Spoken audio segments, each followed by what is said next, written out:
was a kid whose parents waited years for this kid to take a good yearbook photo. Every year he'd ruin it somehow. Weird smile, he was blinking. One year he was holding in a sneeze.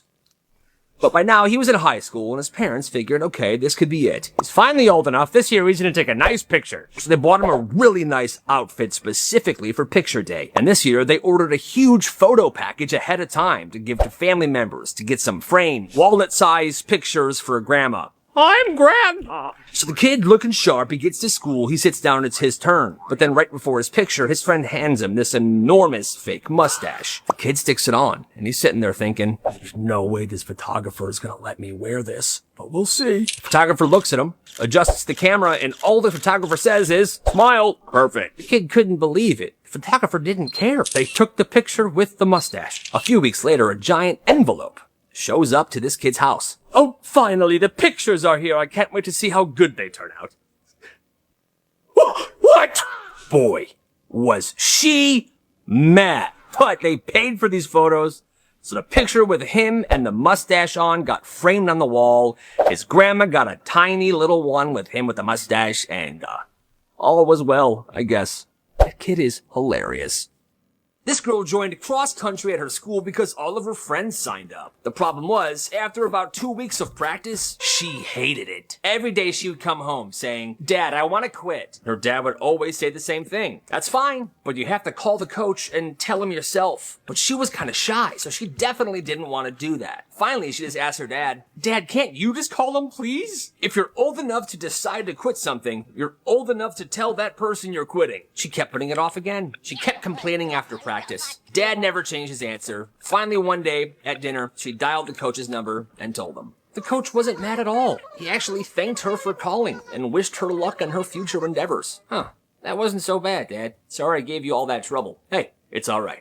I just wanted you to learn a lesson. And she did. This kid's dad came up with the weirdest punishment of all time. This kid got a bad grade on his report card. His dad wasn't too happy. You know, kid, I'm not too happy. So he wanted to ground him, but he wanted to do something different. So he came up with this thing called Carry Gary. You see, Gary was a garden gnome that sat on the front porch. And his new punishment for whenever his kid got in trouble was that if you're in this house, you have to be carrying Gary. So every time this kid would come home from school, he would have to pick up the garden gnome and carry him around for the rest of the night until bed. He wasn't allowed to set Gary down beside him. He had to constantly be carrying Gary, even during dinner, watching TV, going to the bathroom. Now, if his parents ever caught him setting Gary down, the punishment time would reset. Oh, you put him down. Another week starts now. Ah, man! One afternoon, his friend came over, and he saw this. Whoa, what's going on? His friend was in the kitchen making a grilled cheese, holding Gary. Oh, making a grilled cheese. What's with the garden gnome? First of all, his name's Gary. Second of all,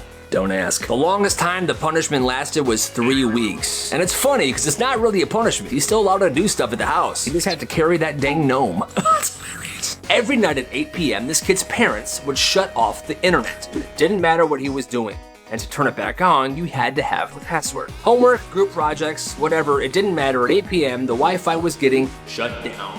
At first, he's mad, like this is not fair, but then he realizes the neighbor's Wi-Fi signal is very strong, and they're very old, so there wasn't a Wi-Fi password. He begins doing his homework on their Wi-Fi by his bedroom window. Okay, perfect. It works. But then like winter hits and the signal gets worse for some reason. Dang it, connect, send! Don't!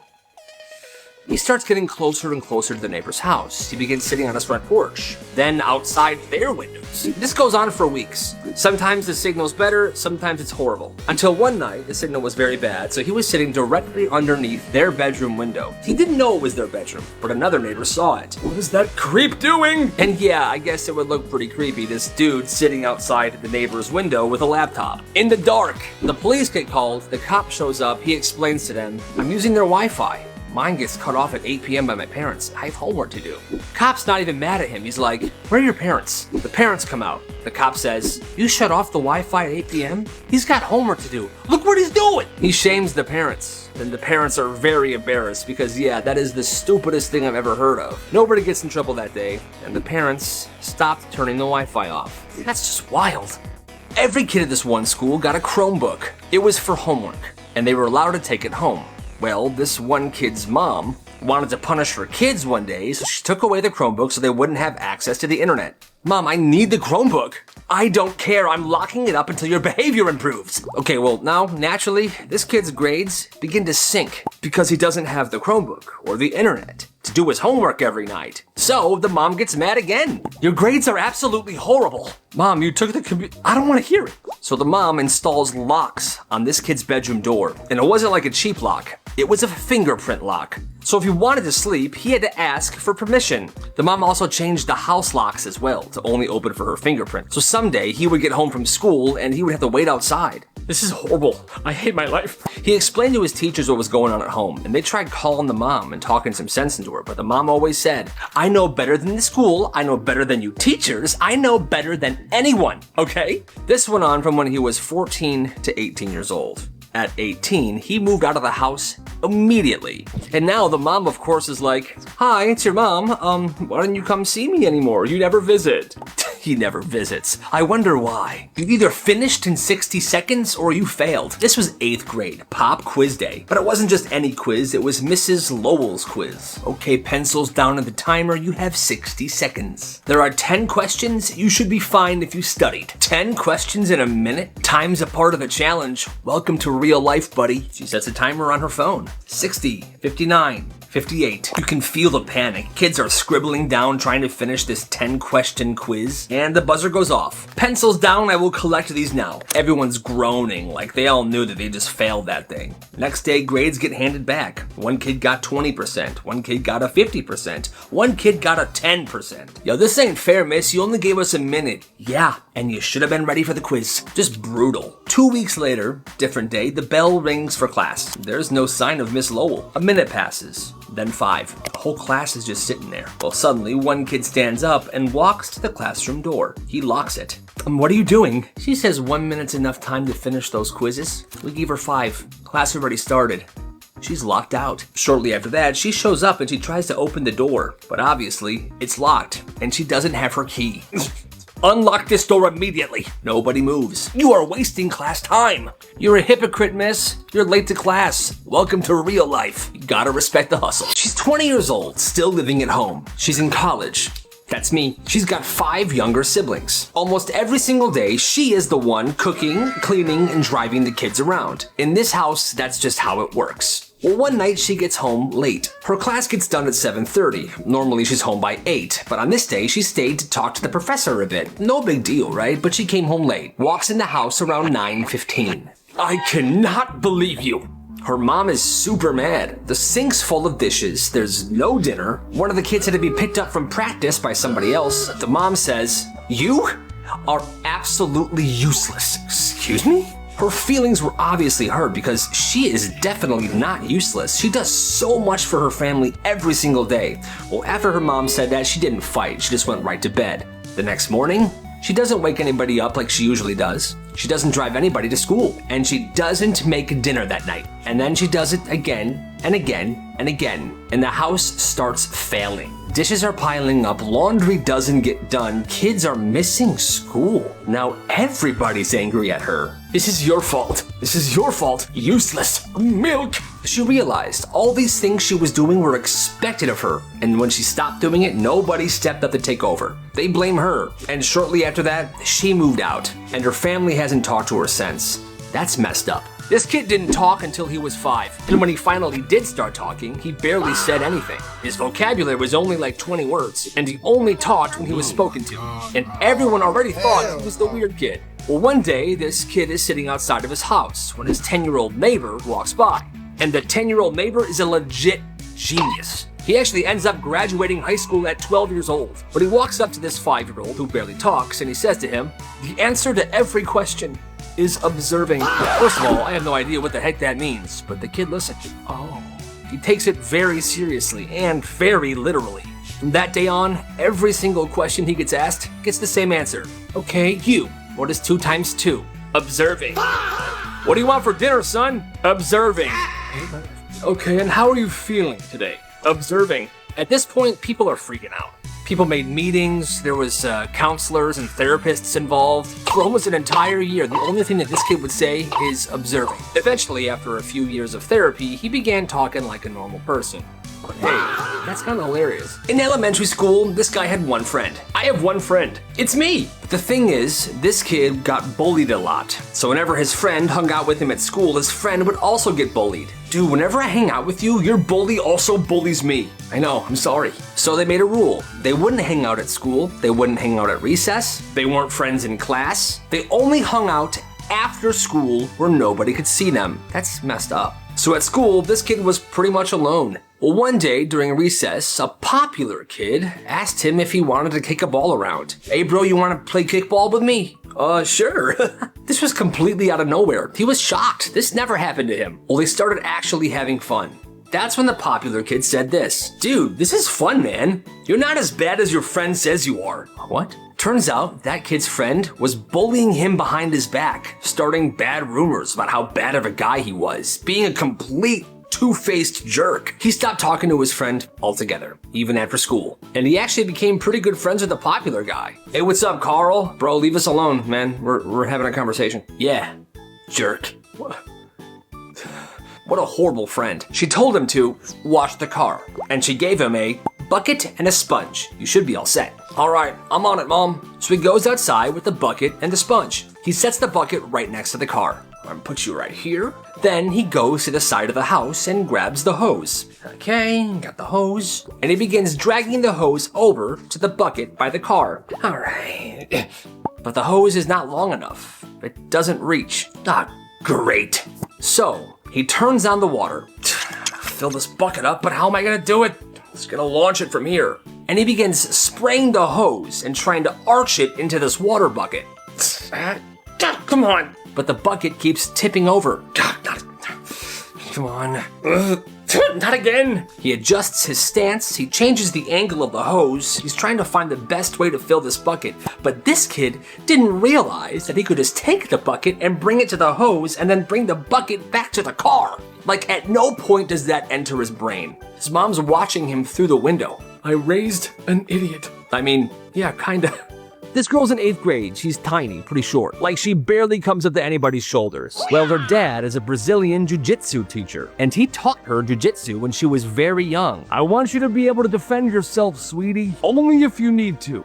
And she was really good at it. She had these skills, but she never had to use it until one day. This senior dude won't leave her alone. Hey, what's up? So, what are you doing? Hey, what's happening? Get away from me. He's getting in her face. The teachers see this, but they don't do anything. Bruh. He then grabs her arm really hard. Hey, get back here. And that's when it ends. One clean move. And this kid's on the floor, knocked out. The hallway is dead silent now. Everyone's watching. Well, here's the wild part. That kid goes home that night, and this kid's parents lose it. They demand a meeting. They say that their son was attacked. They want the girl expelled. And the school sides with them until her dad stands up. My daughter isn't going anywhere. I was walking around earlier. I see cameras in every single hallway. Why don't we run it back to see what really happened? And if you still think my daughter should be expelled, I'm gonna sue this entire school and him for assault. And this dad was intense. They believed him. Then it switched. This girl was not getting expelled. Instead, the guy does. Good on her for sticking up for herself, and good on the dad for being awesome. 12 weeks, 1 chicken, and nobody found out. This happened at a farming boarding school, which, first of all, I had no idea a farming boarding school existed, but they do. One weekend, this student goes into town and comes back with a live chicken. A full-grown, living, squawking chicken. No one knows why. Nobody asks questions. All they know is that that chicken lives in his dorm now. He feeds it scraps. He names him Henry. You're such a good boy, Henry. No, you're a good boy. Stop. This went on for 12 weeks. 12 weeks of clucks, feathers, and somehow total secrecy from the authorities. No staff ever caught him, and the people living on the floor didn't say anything. Eventually, he let that chicken go back on a local farm. He was sad, but he planned to visit it. So 2 months after he dropped it off, he stopped by. Hey, I'm here to see Henry. Oh yeah, Henry! He died. A coyote ate him last night. Gnarly scene. What? His carcass is out back. You want to see it? No! Rest in peace, Henry. After class one day, a teacher tells him, tomorrow I need you to come to my office hours.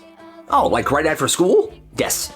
And he's actually excited. At home, he tells his mom, I got a thing for class tomorrow after school. He tells her it's office hours, and he thinks it's a party. Ooh! Ooh, office hours. That sounds fun. Let's go to Costco. We'll have you get some cookies to bring. So they go to Costco. She buys some cookies, chips, some plates. Next day after school, he's walking down the hallway with a plastic bag full of these snacks, and he's excited. He knocks on the teacher's door, smiling, and he goes in. I didn't know how many people were coming, so I brought extra. What? She looks at the food, looks at him. What are you talking about? Office hours. She closes the door quietly and says, we're here to talk about your failing grade. It's not a party? No.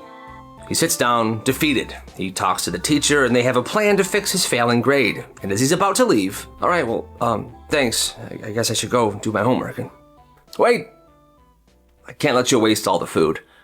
Let's bring out the cookies and the chips. Let's have a little party, just us two. Okay. And for the next 15 minutes, they sat there and ate cookies and chips and just chatted like two human beings. And then he went on his way.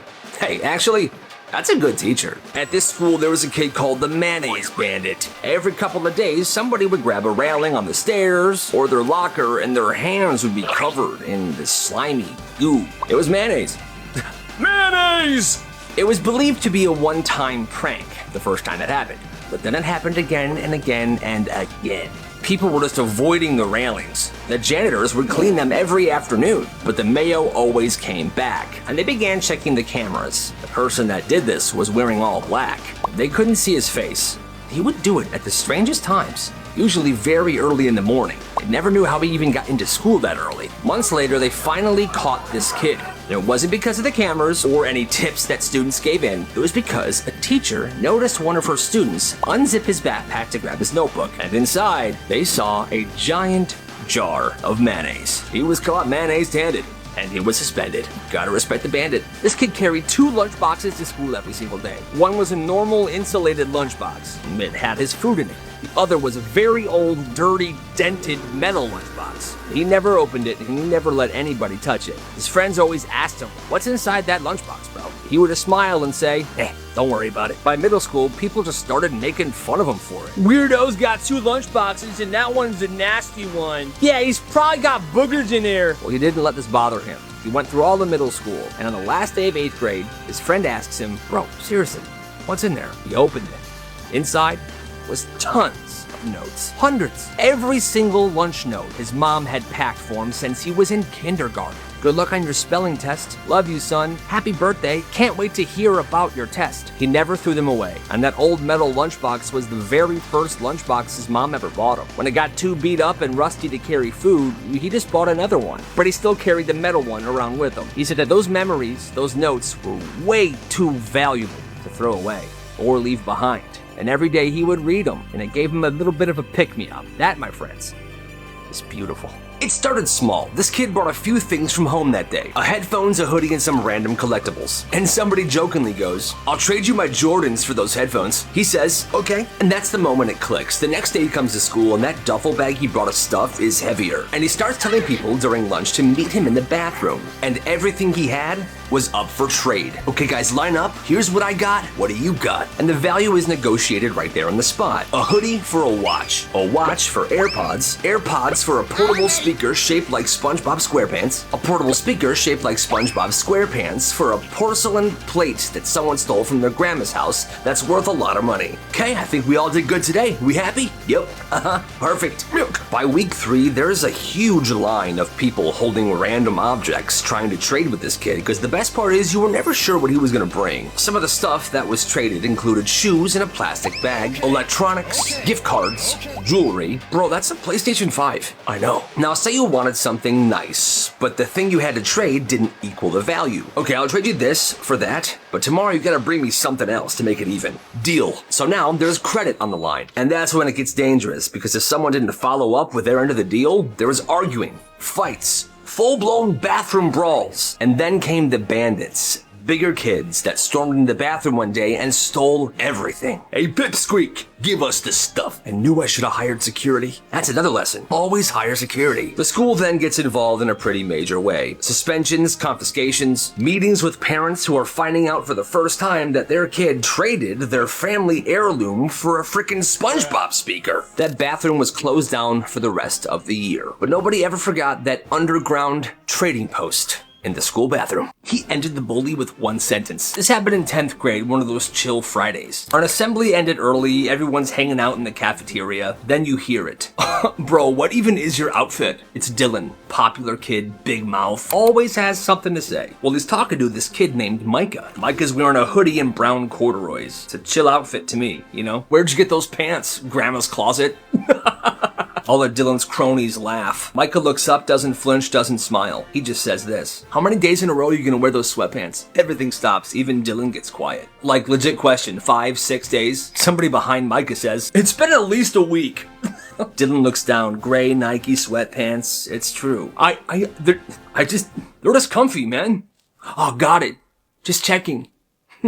Dylan walks away and Micah goes back to eating his Cliff Bar. And don't get me wrong, sometimes you gotta wear sweatpants a couple days in a row, but if you're gonna throw shots at somebody else's outfit, you better expect them to throw some shots back. That Monday, Dylan shows up to school in jeans. And he doesn't say another word about anyone's outfit ever again. It was supposed to be a regular Easter egg hunt. Colorful eggs, kids running around, but for some reason that year it went completely off the rails. This was some years back. The school threw an Easter egg hunt, and the whole community showed up. Dozens of kids in the field, baskets in their hand.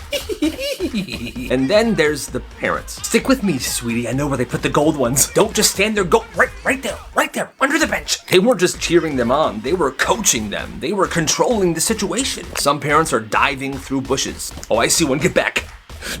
One dad grabs 5 eggs and gives them to his kid. Hey, yo, that was my kid's egg. You saw us going for that. Oh, shut your mouth. Your kid's a loser. Then it pops off. Moms are throwing themselves across the grass. Dads are squaring up. Yeah.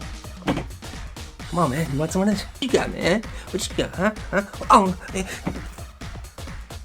It got so bad that by the end, 5 people were injured and one of them had to be airlifted by a helicopter to the nearest hospital. Thankfully, nobody died. But from that year on, the school had a strict rule that the Easter egg hunts were only for the kids. That makes perfect sense to me. This kid was hanging out with his friend, playing video games, eating pizza, watching a movie. Yo, this night is so fun. Then his friend's mom walks into the living room. She's carrying snacks. Right as she sets the bowl on the coffee table, she lets out an absolute monster fart. This kid immediately bites his lip. Because in his house, the entire family would be laughing. Because farts are funny. Nobody reacted. She let out a monster fart, and nobody did anything. His friend was messing with the TV. Dad was just sitting there. Not to mention the smell. The smell was so weird. He starts laughing because he can't help it, and everyone looks at him like he's crazy. What? What's up? Something happened? Hey, what's so funny? This is supposed to be a drama. Oh, nothing. He asks his friend about it later, and his friend was just like, I don't know, I guess we just don't think farts are funny. But even if it's like a super big weird one like your mom did, I guess. To him, he said that was so strange. What do you think? This kid's taking a math test one day when something falls out of her pencil case. The teacher sees the piece of paper on the ground. Oh, Stacy, I saw that. Pick up that paper and go to the office. No cheating in my class. No, I wasn't cheating. No, go to the office. No, seriously, I wasn't cheating. Just read it. Take the note and go to the office now. Jeez, lady's going a little crazy, huh? But this girl then goes to the office. So now she's walking through the hallways, carrying her backpack while the teacher follows behind her. She grabbed a different faculty member to watch the class while she left. They get to the principal's office. Stacy, sit down. What's going on here? I caught her with a cheat sheet, cheating during our test. Go ahead. Hands him the piece of paper. The teacher looks at Stacy. Stacy looks at the principal looks at Stacy. Here, go ahead, read the note. The principal takes the paper and reads it out loud. Eggs, bacon, window cleaner, popcorn, Cheez-Its. This is a dang grocery list. Yeah, I know. I'm going to the store after school for my mom. I wasn't cheating. You crazy teacher. Mrs. Johnson, are you serious right now? Oh, I could have. Is there somebody watching your class right now? Yes, Mrs. Carroll is. Good. Stacy, go back to class. We're having a chat. That's karma. Hector's driving to work one morning when he sees something on his dashboard. It's a jumping spider, and Hector does not do spiders. So immediately he's freaking out. The car's swerving. It's dangerous. He's trying to keep one eye on the road and one eye on this thing. Then the spider disappears somewhere in the windshield. He's gone. For now. The next morning, Hector gets in the car to go to work, and the spider's back. This time, Hector kind of sighs. He's like, all right, just stay there, okay? And weirdly, after a while, he gets used to it. That spider's there every morning. Oh, hey, morning, buddy! Sometimes on the dash, sometimes on the radio knob. And eventually, Hector starts talking to it on his way to work. Man, it's good to see you today. I didn't sleep well last night, but I think with some coffee, I'll be good. If traffic was bad, look at this idiot. That's what I'm saying. If he's late, we're not gonna make it on time today, buddy. At one point, Hector doesn't see him for a few days. He gets worried, but then he pops back up. Oh, hey, there you are. I missed you. Now it's a part of the routine. It's been about a week since he met the spider, and it's his buddy now. One day, he's driving his wife to work. She gets in the car, and she sees the spider. All right, let's go. Ah! Oh, no, that's just... Ew.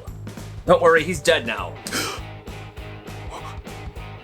His wife just killed his best friend, and he's actually devastated. The ride to church is pretty quiet. His wife finally says, "Are you seriously mad at me right now?" And he just cries. "You rode with me every single day this past week. He was my best friend.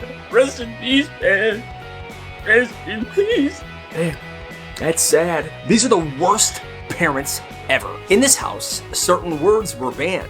Like disgusting. If you said the word disgusting, you were grounded for a week. Obviously, no swear words. Bedroom doors had to stay open at all times. Only time they could be in a room with the door closed was the bathroom. This kid's parents hated Cartoon Network. They called it garbage. So yeah, super controlling parents, but one day it became completely out of hand. One day the parents decided that these kids were bad enough to deserve a real punishment. You've seen nothing yet. So the sister was 14, the brother was 12. The parents made them gather every single item in their bedroom. Clothes, pictures, diaries, toys, childhood keepsakes. The parents made them bag this stuff up in trash bags. And then they marched them outside to a giant burn pile. March to the backyard. And item by item, they made the kids burn every single thing that they bagged up. Every memory, every photo, every childhood item, completely gone. The next day, they went out to see what was left, and it was just ashes. Their entire lives up to that point, ashes. So yeah, in my opinion, worst parents ever. They had just moved into a house in the woods. All right, family, here we are. Go check the place out. We're gonna be so happy here. So they only been there for a few weeks. Every once in a while, some wild turkeys would show up in the yard. 5, maybe 6 of them, and they would just wander around. Nobody thought anything of it. Hey, look, kids, the turkeys are back. Yay! Well, Thanksgiving comes around, and although there are turkeys by the house, this guy doesn't hunt one, he goes to the store and buys one. He cooks the turkey, the table's all set, and now the dining room table is right in front of this giant window. Well, he puts the cooked turkey down, he grabs his carving knife, and he starts to carve this turkey. Okay. Well, as he's deep into the carving, he looks up and out the window. I kid you not, there were 15, maybe 20 wild turkeys lined up, staring directly inside this guy's window as he's carving the turkey he just cooked. What is happening? Honey, I'm hungry. Is food almost ready? Sweetie, look. They're watching us. What? He lowers the knife, takes the turkey, brings it into another room where there are no windows, and he finishes carving it there. And then once this guy moved to a different room, one by one, those turkeys went back into the woods.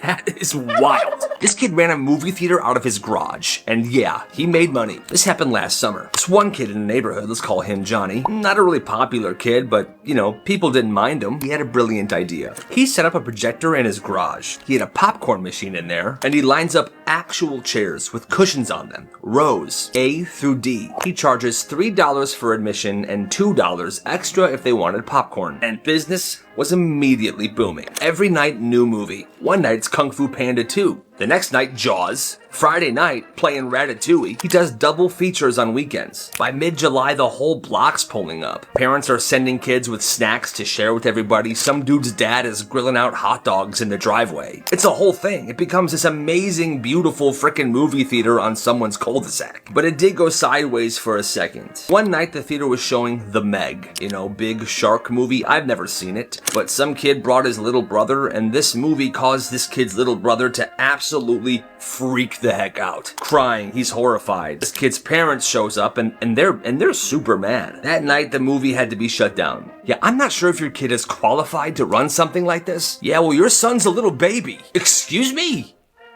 Oh, this is better than the movie. Enough.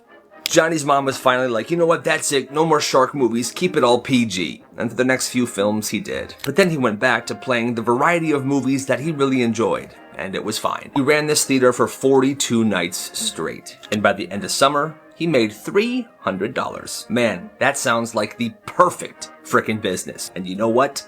You gotta respect the hustle. One day at one school, this kid brought an entire rotisserie chicken in. Nobody knew why, but during lunch, he took this rotisserie chicken to the bathroom and shoved it in the toilet and flushed. Well, that messed things up pretty bad because that bathroom, every single toilet started backing up. Overflowing. The janitor pulled the entire rotisserie chicken out of one of the pipes. Principal got on the announcements the next morning. After yesterday's incident, students are reminded to never flush a rotisserie chicken in the toilets. Please. Now, everyone thought that was the funniest announcement they have ever heard, and the school's #1 mistake was that announcement. Because now, that kid was a legend. And well, he had started a trend. The next week, another chicken showed up flushed in the toilet. Then another. Students were sneaking them in their backpacks and seeing if they could get away with it. It got so bad, the janitor started checking people as they were coming in. By the end of that semester, the school had spent thousands and thousands of dollars on plumbing repairs. And for years after this, everyone remembered the great rotisserie chicken flush. Gotta respect the hustle. Whatever you do, be cool. Dominic spent the entire summer preparing for middle school. He studied the map and he memorized hallways. He wanted to know where he was going because his one goal was he didn't want to look like a lost 6th grader on the first day. So the morning comes, he's got his backpack on and he's nervous. I'm nervous, but I'm ready. First class of the day is Spanish, and the Spanish class is all the way down in the 8th grade hallway, which already feels terrifying. So he's walking through and there's older kids everywhere. And when you're in 6th grade, the 8th graders seem huge. He's walking down the hallway. He's feeling good. He's acting cool. And then he sees a group of older girls, and his confidence kind of takes over. These girls have perfect hair. They're laughing. They're leaning on their lockers. So I told them, get lost. That's an insane thing to say. Did he cry? He decides to try to play it cool. He says hi to the girls, smiles at them, and winks. Ladies? But because he was focused entirely on trying to impress these girls, he didn't see what was right in front of him. A janitor, the janitor's cart, and the janitor mopping up someone's vomit. He runs into the janitor, he slips on the vomit, and he falls into the big trash can that's on the janitor's cart. Oh, loser! He climbs out of that trash can as fast as he can and he runs to that Spanish class. And all that effort trying to look cool, not seem weird, failed. Because for the rest of the year, he was known as Puke Boy. That's unfortunate. This kid rode his bike to a grocery store.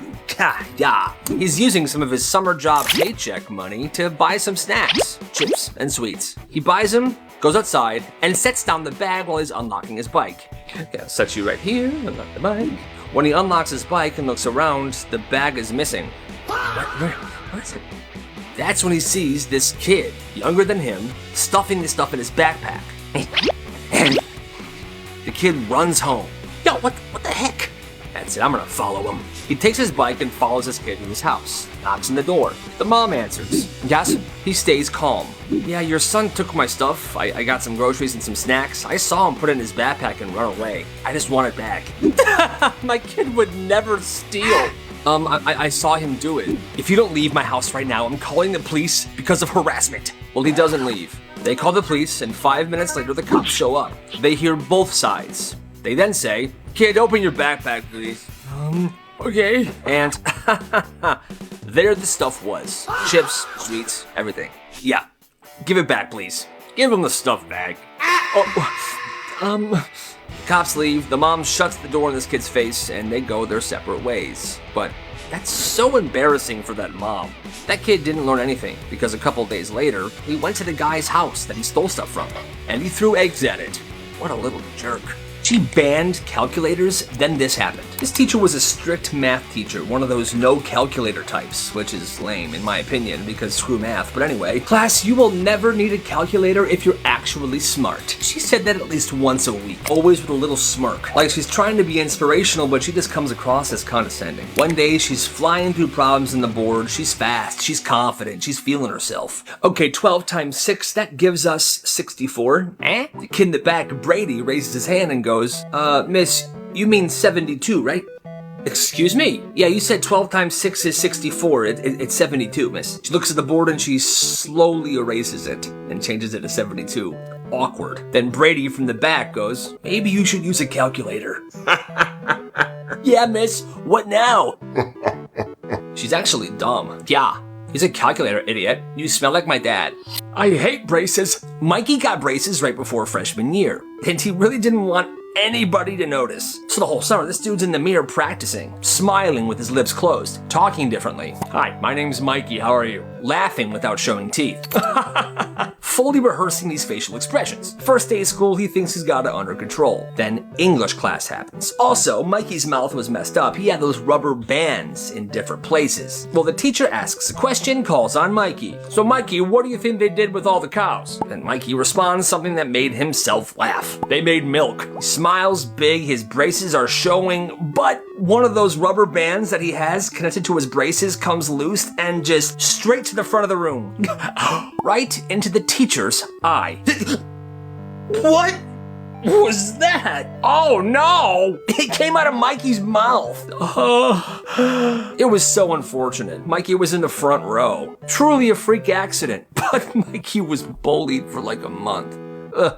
Poor guy. It started at lunch one day when this kid pulled out a Ziploc bag of perfectly peeled orange slices. It was clean, cold citrus. Immediately, the kid next to him goes, yo, can I have one? Yeah, for $1. The next day, he brings 2 bags. The day after that, he brings 5 bags. He starts charging people $1 per baggie. And people actually paid. Business was absolutely booming. He calls it the Fresh Citrus Company, and he draws his logo on each Ziploc bag with a Sharpie.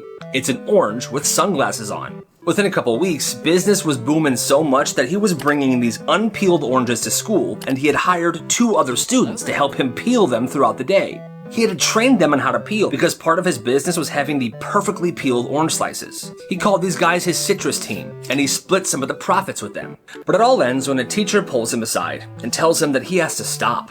You aren't allowed to sell food on school grounds unless approved by the district. You're shut down. He challenged this, but then the principal got involved and it was kind of a whole thing, so the business was shut down. That day, he got together with his citrus team. They each had one last slice together, and they went their separate ways. It's been an honor, team. I will peel oranges for you anytime. Godspeed. Godspeed. You gotta respect the hustle. This family thought, chairs make you lazy. So they were forced to always stand when they were eating. Breakfast, standing at the counter. Lunch, standing around the island. Dinner, standing around the table with the entire family. And they were supposed to eat fast. They were trying to be efficient, I guess. Once they were done, they would clean their plates and they would move on. Well, this kid grew up this way and he never questioned it. Why would he? That's how he thought meals worked. Then he's at his friend's house for dinner one night. And he's confused. He's standing there. The dad's like, you can sit down, buddy. What are you doing? Oh, okay. So he sits. They talk. They laugh. They linger and they eat their food at their own pace. He's like amazed. You good, bro? Yeah, this is just different. In a good way. He realized that his family was the weird one. Like a lot of these stories, this happens. After dinner, he goes back home and he goes to his room and cries because what? He's been standing for every single meal, eating as fast as he can, being super stressed out because his parents are crazy. But actually, you can just sit there and enjoy your food and be with people and laugh. For the first time in his life, he was relaxed during a meal, and that meant a lot to him. Now, it's years later, and sometimes when he's stressed, he finds himself standing and eating, but he always tries to breathe, take a seat, and just enjoy those dang potatoes. This kid treated getting to lunch like it was the Olympics. The second the lunch bell rang, he was gone. He'd speed walk through the halls, weave around teachers, and sprint down the stairs because he wanted to be the first kid in line. His friends could never keep up. One afternoon, he came flying down the main staircase, taking 3 steps at a time like a pro. Well, he was moving too fast that at the last few steps, he fell, and he felt bad. The cafeteria doors were right there. Everyone was coming behind him, and they all saw it, pointing at him, laughing. Loser! His own friends walked past him, and one of his friends looked down at him and said, "Bro, if you get up and hurry, you can still be first in line." Well, that awoken something in him, because he got up, and he limped his way to the cafeteria, and somehow he was second in line. Yes. But after school that day, his knee was so swollen, his mom had to take him to the doctor. He was so proud of what he accomplished. But the next day, he took a little bit more time getting to lunch. Who knows what tabletopping is? When I was in school, tabletopping was this kind of dangerous thing where you would get on your hands and knees behind somebody and your friend would push them down over you. Okay, I'm not recommending it, but this one school got a brand new teacher fresh out of college. It was literally his first week there, but he looked like a 16-year-old. What's up, I'm Mr. Johnson. So one day during passing period, he's walking through the hallways carrying his bag. And on this particular day, this group of kids were going around tabletopping people. So they figured, hey, that's a student, let's tabletop him. Yo, next victim. Perfect. So these goofballs decide to go for it. One of them gets in front of him and says, "Hey, what's up, bro?" Hey. While the other gets behind him on all fours, and he pushes. He falls down, and he breaks his arm, and that's when the students can see his staff badge. Bro, that's a teacher. What? I could have sworn it was a freshman. Teacher screaming, his arm is broken half. Office gets called. These kids literally get suspended. They were almost expelled. But that poor teacher, he was actually bullied for that entire year. That's just not right. No chewing gum in my class. Ah, rats. Marcus gets caught chewing gum by one of the super strict teachers. Marcus, spit it out. Now, most people would just take their gum and walk it to the trash can. But not Marcus. He's too cool for that. So he takes the gum out, he stands up slowly, he looks at the garbage can across the room. Watch this. Whole class locks in, trying to see if he's gonna make the shot. He launches it. Perfect arc. It's going. At the very last second, the gum curves and gets stuck in the quiet kid's hair. Everybody's horrified. They're waiting for this quiet kid to freak out. But the kid never talks and he barely even reacts to this. He slowly reaches up. He touches the gum. It's not coming out easy. It's stuck in there pretty good. Then he calmly opens his backpack and pulls out a pair of scissors. And without saying a single word,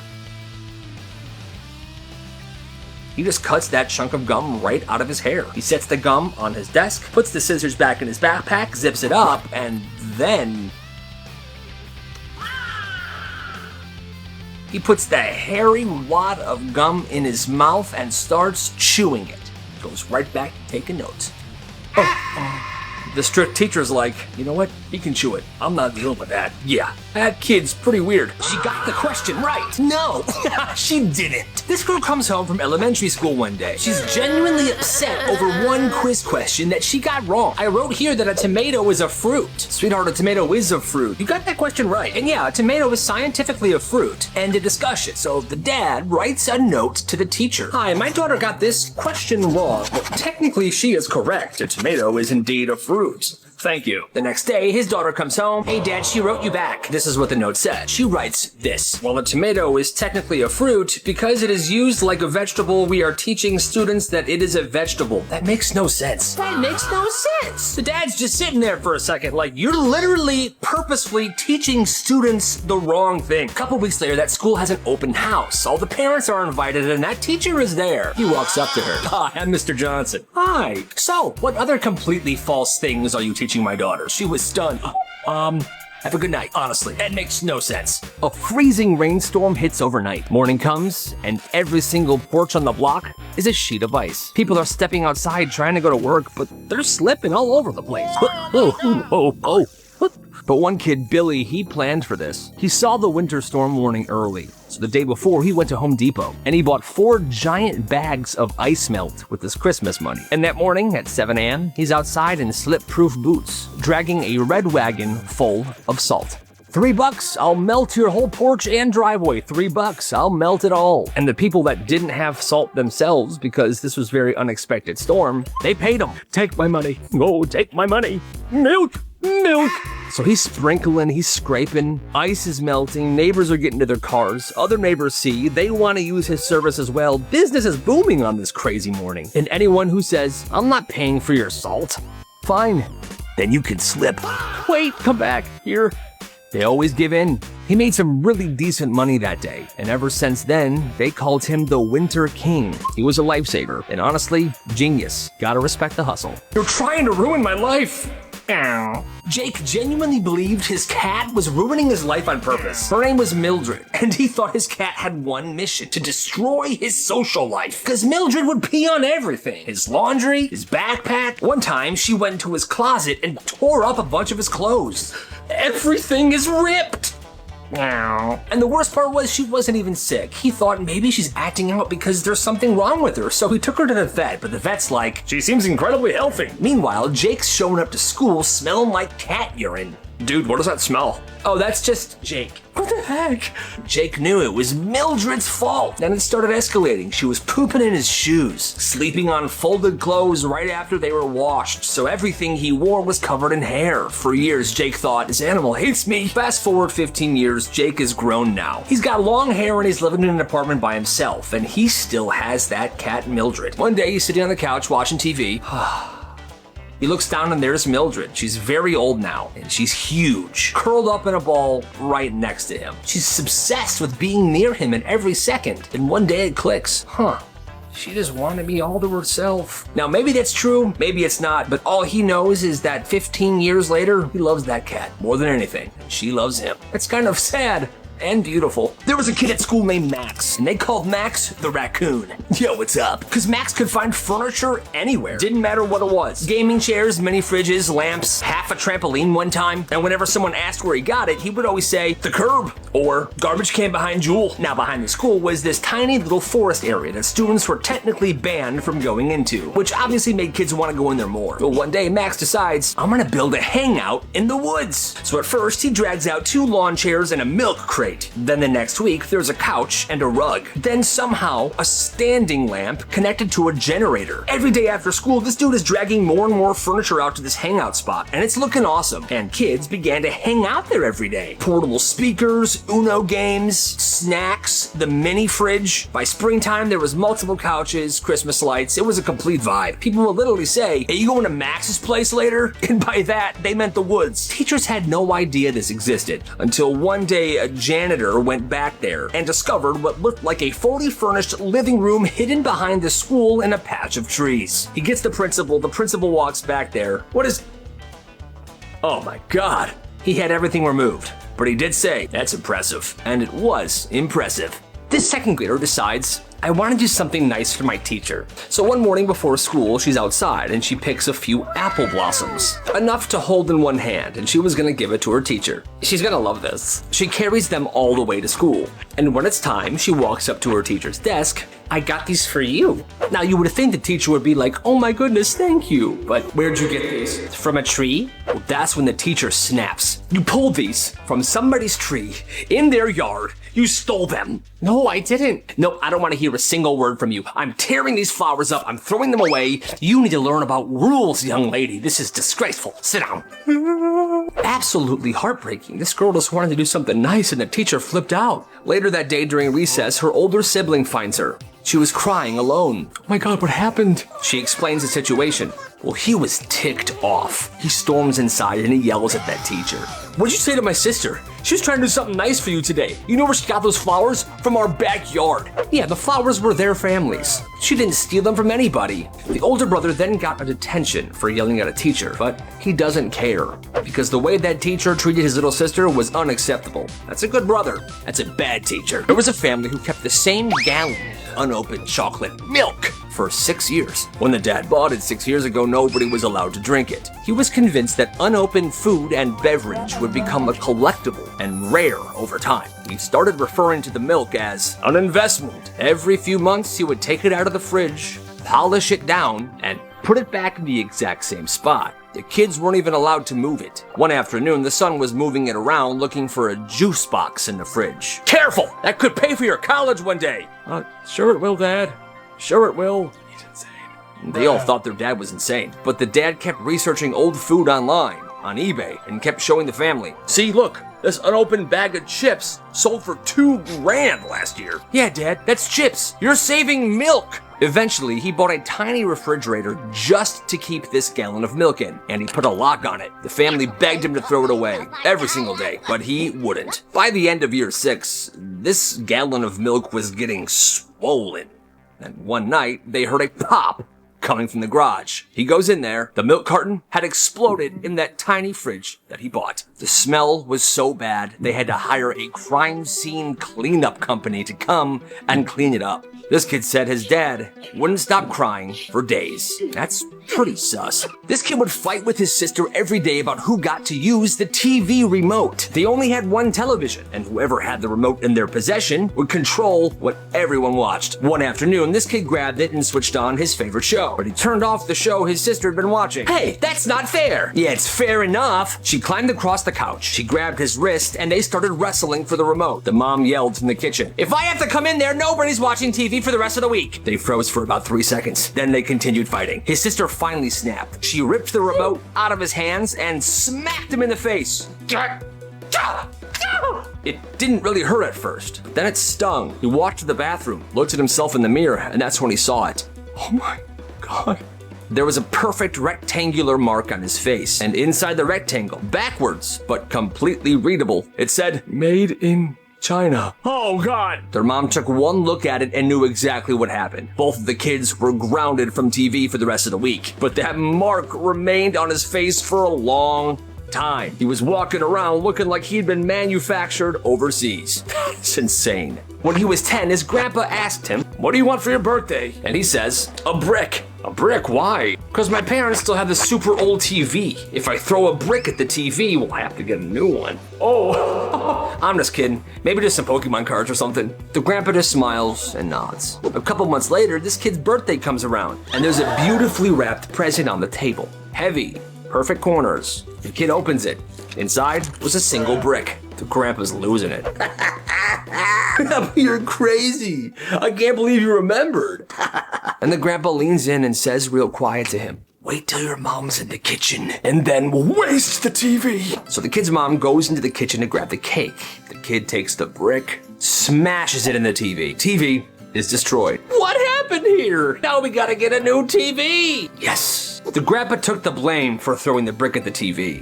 "I don't know why I did that." Then the kid says, "It's okay, Mom. Please don't be mad at Grandpa. I'll help you pick out the new TV." "Okay, fine. You're right." "It's okay, Pops. You'll be okay. Just sit down and relax. I'll clean this up." The mom then leaves to grab the broom. "Nice work, kid. I love you, Grandpa." What a nice story. This kid used to be popular. "What's up, Carla?" "Hey, what up, Johnny?" "Hey, look, it's the loser, Steven. Screw you, Steven." He used to be untouchable. He would bully a bunch of people, his friends would laugh, the girls in the school loved him, and so did the teachers. But one Monday, he came back to school with a haircut. And it was bad. No, it wasn't just bad. It was horrible, like a frickin' cartoon villain. "Hey guys, how we doing today? What's up, Carla?" "What? What? You look like Coconut Head." "What happened to you? Your haircut sucks." And like I said, it was actually bad. Like, it was uneven, there wasn't fade, it was just cut horribly. And just like that, it was over. Every day, kids would laugh at him. Even when his hair grew back and he had a normal haircut, people still made fun of him. He eventually just stopped talking in the halls, in class, to his friends. He would eat lunch alone. Kids were making jokes as he walked by. And that's how the king of the school turned into the punchline of everyone's jokes. Hey, that's karma for you. He got detention on his birthday. No! So apparently he was talking back to a teacher, and the teacher gave him after-school detention today. But it's my birthday. I don't care. So it was after school, he was in detention, sitting there, sad. He was supposed to be hanging out with his friends.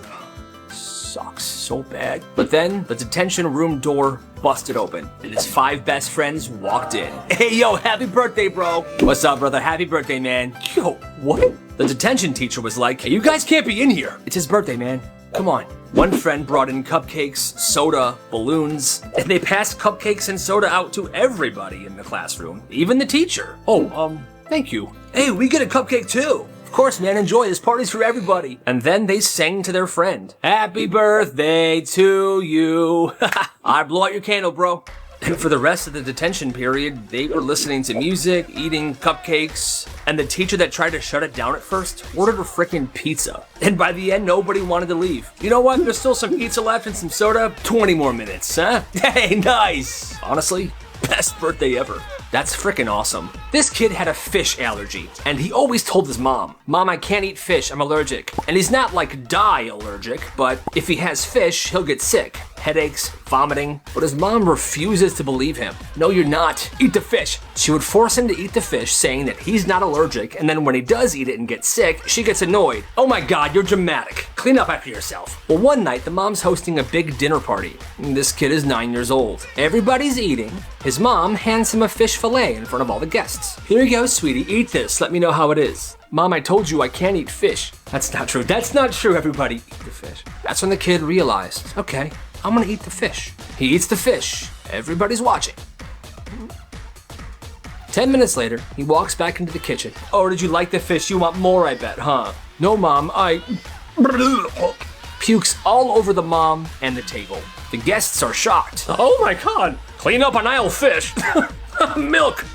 Now you can see it in the mom's face. She wants to explode.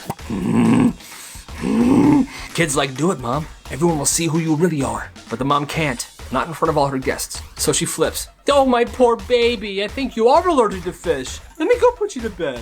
She then takes him upstairs and tucks him in and joins the party again. And from that day on, she never made him eat fish ever again. Hey, kid's a genius. This kid went over to his friend's house for the first time, and everything seemed completely normal at first. They played video games, had snacks, had dinner, then everyone was watching TV together in the living room. They're watching some action movie. And then a few minutes in, one of the characters makes the dumbest decision imaginable. Without saying a word, the dad reaches to the side of the couch, grabs what looks like a giant brick, and he just chucks it at the TV. "Yeah, come on, idiot." Kid almost has a heart attack. What? But the thing is, it wasn't a real brick. It was styrofoam. It bounced right off the screen and landed on the carpet. Everyone just kept watching the movie. A few minutes later, another character does something stupid. The mom. "Oh, come on!" You see, the family had a whole stack of these styrofoam bricks on the sides of each seat in the living room. They were there specifically for throwing them at the TV whenever somebody got mad at what was happening there. This kid thought it was the funniest thing ever. So the next weekend, he's home with his family and they're watching TV and something dumb happens. He doesn't have a brick, so he grabs this pillow and he throws it at the TV. But the pillow was a little heavier than the styrofoam. The TV knocked over and unplugged. His dad, "Now why would you want to do that, son?" He just said sorry. He said it was too much work to explain himself, but he did say he loved going over to that friend's house. Younger siblings, am I right? This guy had a younger brother, and his younger brother always won. Didn't matter what happened. If they fought, he would get blamed. If thing broke, he would get blamed. Parents always hit him with, "You're older. You should know better." The younger brother figured this out fast, so he started using it to his advantage. He would start trouble, poking him, annoying him, messing with his stuff. Second the older brother reacted, "Dude, get out of here, what's your problem?" He would just scream, "Mom." And then the older brother gets in trouble over and over and over again. So eventually this kid decides, all right, that's enough. Because no matter what happens, he gets punished. So he's at least gonna get a little bit of revenge. He waited until nighttime and he went into the bathroom that he shares with his little brother. He takes the toothbrush and he puts soap all inside the bristles. He then lets it kind of dry and puts it back in the cabinet. Well, when his brother brushed his teeth that night, it tastes weird, it tastes weird. He's spitting toothpaste everywhere, but his parents are annoyed. They're like, "Dude, just brush your teeth. Quit being a baby. Your toothbrush is fine. It's normal toothpaste." "No, I can't. It's disgusting." "Stop being dramatic." And yes, it was simple, but the noise of his brother getting yelled at, even for something so stupid as that, made him happy. This makes me happy. And he slept well that night. Presentations are today. I'm screwed. Hey, come here. I got you. This kid had over 200 PowerPoints just sitting on a flash drive. Every single one of them he made for fun. But then he turned it into a genius business. This started around 8th grade. This kid named Liam, quiet kid, kept to himself. For some reason, this guy was obsessed with making PowerPoint presentations. The history of water slides, the rise and fall of AOL, why birds might be smarter than we think. Just anything. At first, everyone thought it was just his thing, like his little quirk, until one day someone forgets to do their presentation for a class. Kids in full panic mode. What's the presentation on? Invasive species. I've got one on killer bees. Does that work? That's perfect. Kid turns it in, changes the title slide, and boom, he gets a B. That works. And just like that, it begins. He starts selling them PowerPoints on every single topic. Historical events, weird science, fast food history, literally anything. $10 per presentation and $15 if you had to have him customize it a little bit. He called it the Vault. Some of them people bought didn't even make any sense for what they had to turn in, but it was still better than nothing. By the end of the year, he had made over $500 doing this, and he says he plans to keep on doing it because he just loves making PowerPoints and he doesn't see himself ever stopping. So the supply is endless. You gotta respect the hustle.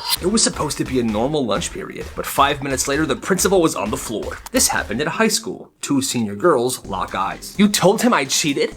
Yeah, because you did. People are starting to notice what's going down. The cafeteria gets quiet. One of the girls picks up a carton of chocolate milk and dumps it on the other girl's head. And it begins. The hair pulling, the smacking. Get off me. You are so dead.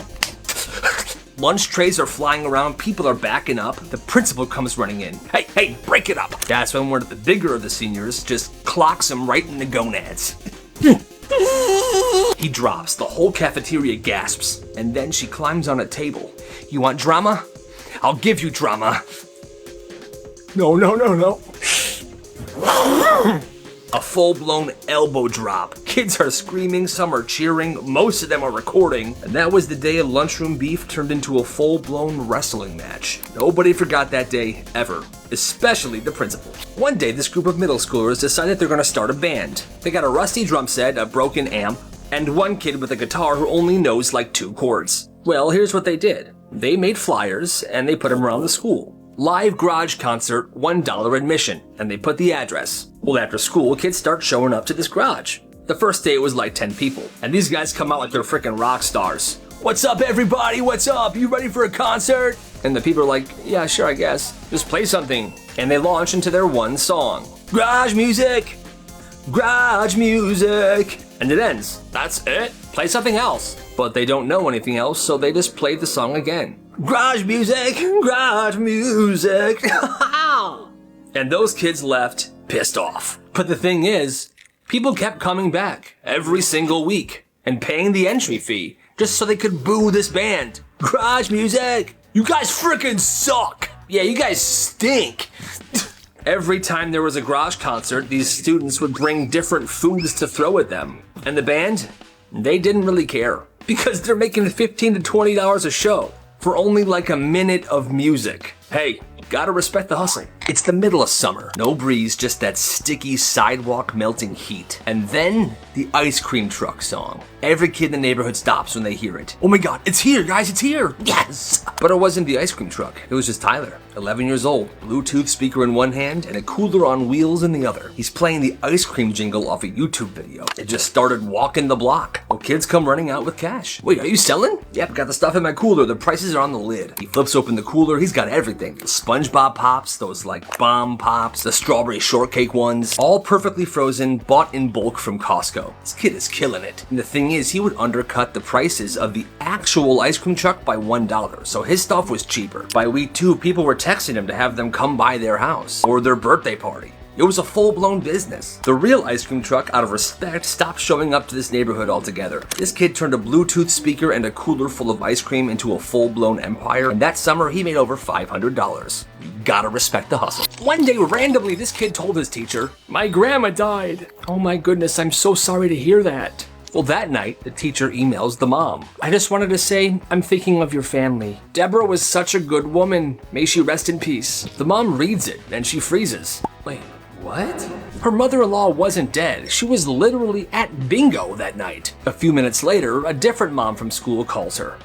We're all gonna miss her so much. She was such an incredible woman. No, I'm sorry, there must be some sort of confusion. She's not dead. By the end of the night, half of the neighborhood is sending their condolences. Everyone thinks Grandma's gone. This one family even dropped off a casserole. She then confronts her kid. Hi, did you tell everyone that Grandma died? Yes. Why? I don't actually know. The mom then calls her mother-in-law to warn her about this entire situation. Oh, hi, sweetie. B27. Crap. Hey, Deb, so apparently you died today? Oh, well, no one told me. That's good to know. G26. Bingo! The fight started in the hallway, slamming into lockers, shouting, loud noises. When it was finally over, one teacher saw one kid whose shirt was ripped. And that was Ethan. Hey, I'm Ethan. Ethan didn't throw a punch. He wasn't even a part of the fight.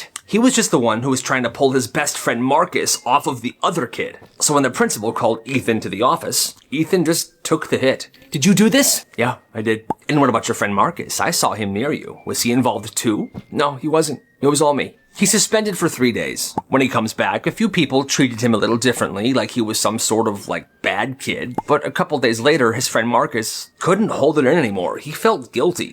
So he went to the principal's office. He was crying. He told them the complete truth. The next day, Ethan's called in. You could have cleared your own name. Why didn't you? Nah, it just didn't feel right. Marcus has got enough stuff going on.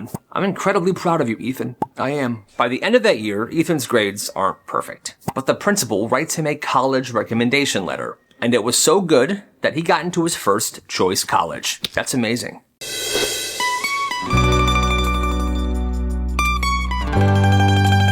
তুকো ওই king handle নিয়ে মাঠে যা যা যাস না। আচ্ছা তুমি যাও না, খাউনটা বারো জানোস না, জানতে হইব তো। রিক্সাটা লো, সাইকেলটা লো বেটা আগে। হবে না। আর আমি বুঝলাম না, এই দুনিয়াতে এত জায়গা থাকতে আমার বাড়ির সময় আহুক, দেখবি মনের কথা সব ভরভর করে কয়ে দিব। বাসা ভাই তো রাসেল ভাইকে বারান্দায় টিভি বিছিয়ে রাখছে, আমরা সবাই মিলে ওখানে সিনেমা দেখতে যেতেছি, আমিও ওই দিক যেতেছিলাম। कभी कभी जीतने के लिए कुछ हारना भी पड़ता है। বাসা ভাই একদম ফাটাই দিচ্ছেন। সিনেমা আর কি দেখবো, আপনাকে দেখে মনে হচ্ছে চোখের সামনে শাহরুখ খান ডায়লগ দিচ্ছে।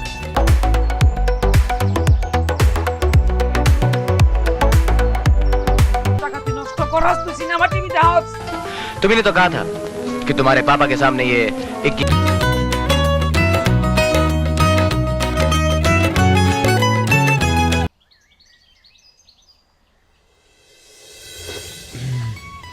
আম্মা ছাড়ো। এই বাচ্চা বাচ্চা ডন কথা কইছো, আমি কিন্তু বাড়িতে ওই বন্ধ করে দিব, আমি জামুগা।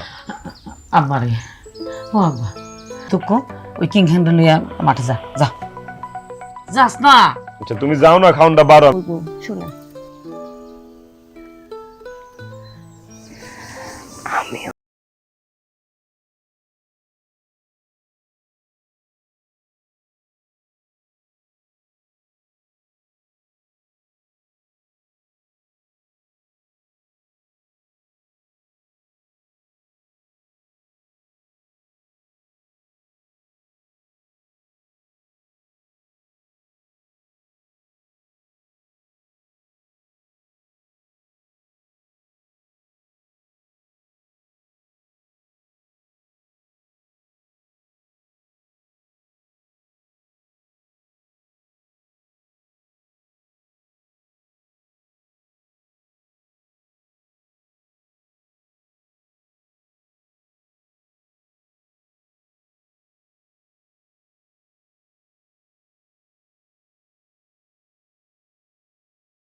শাহরুখের ভক্তরা যে এত ভীত হয় সেটা আমি আগে বুঝতে পারি নাই। প্রেমে পড়বেন কিন্তু গেলাম।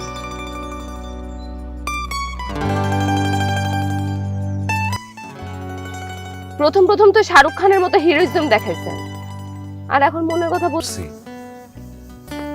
কিন্তু নিজে জীবনে প্রথম একটা মেয়ের প্রেমে পড়ছি। তাহলে আমার শাহরুখ খান বাহ, কিছুই থাকে না কিন্তু আমার। ফুলটা দেন, ফুলটা দেন।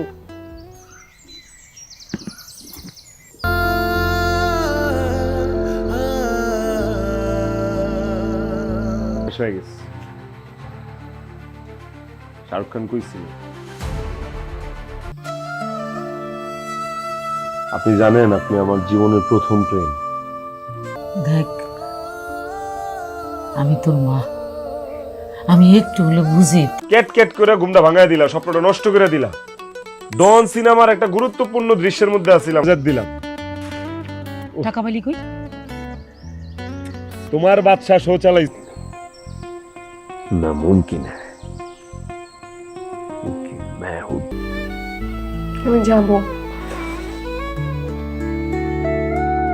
এগুলো দেখতেছে আমার ভাল লাগে নাই। তুমি যারে পছন্দ করবে আমি তারই বিয়ে করব। তুমি একটু আমাকে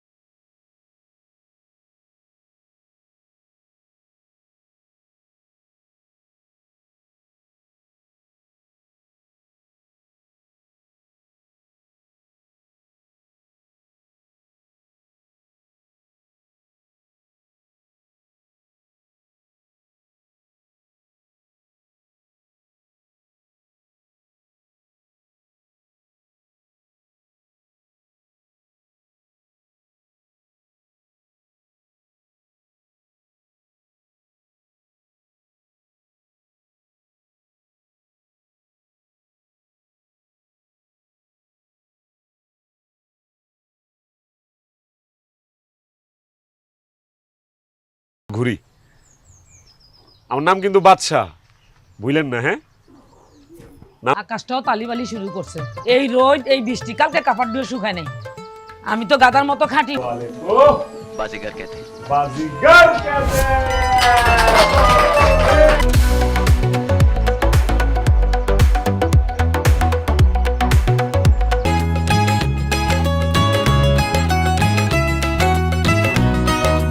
টাকা চুরি করছি তো কি হয়েছে? যে টাকা চুরি করছি তার ডাবল টাকা দিব তোমারে। এলো 500 নিছিলাম, এখানে কিং খান। আব্বারে, আব্বারে তুই বড় হইছিস না, তুই নিজের পায়ে দাঁড়াইতে হইব। হ্যাঁ, আমি আর কয়দিন।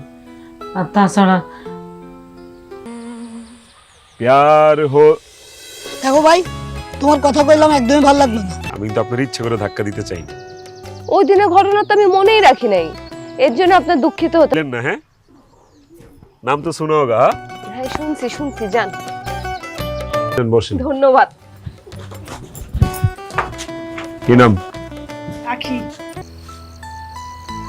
আসলে হ্যাঁ, এখন যাই ঘুমা, আমার ঘুম পাইছে। বলিতে হইব না, আজকাল ফেল মারলাম। জান সে জান,